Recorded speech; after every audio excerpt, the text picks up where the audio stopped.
فضل بن عباس حجۃ الوداع میں رسول اللہ صلی اللہ علیہ وآلہ وسلم کے ساتھ سواری کے پیچھے بیٹھے ہوئے تھے کہ قبیلہ خشعم کی ایک خوبصورت عورت آئی۔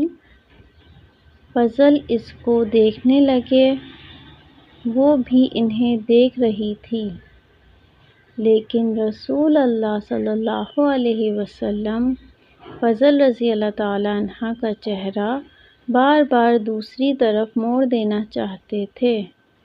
اس عورت نے کہا کہ یا رسول اللہ، اللہ کا فریضہ حج میرے والد کے لیے ادا کرنا ضروری ہو گیا ہے، لیکن وہ بہت بوڑھے ہیں، اونٹنی پر بیٹھ نہیں سکتے۔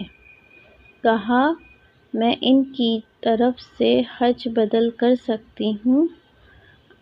حضرت صلی اللہ علیہ وسلم نے فرمایا ہاں، یہ حجۃ الوداع کا واقعہ تھا۔ لوگ پیدل چل کر تیرے پاس آئیں اور دبلے اونٹوں پر دور دراز راستوں سے، اس لیے کہ دین اور دنیا کے فائدے حاصل کریں۔ امام بخاری نے کہا، سورہ نوح میں جو فجاجہ کا لفظ آیا ہے، اس کے معنی کھلے اور کشادہ راستے کے ہیں۔ نبی کریم صلی اللہ علیہ وسلم سے کسی نے پوچھا کہ کون سا کام بہتر ہے؟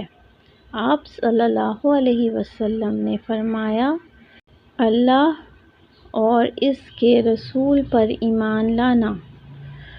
پوچھا گیا کہ پھر اس کے بعد؟ آپ صلی اللہ علیہ وسلم نے فرمایا کہ اللہ کے راستے میں جہاد کرنا۔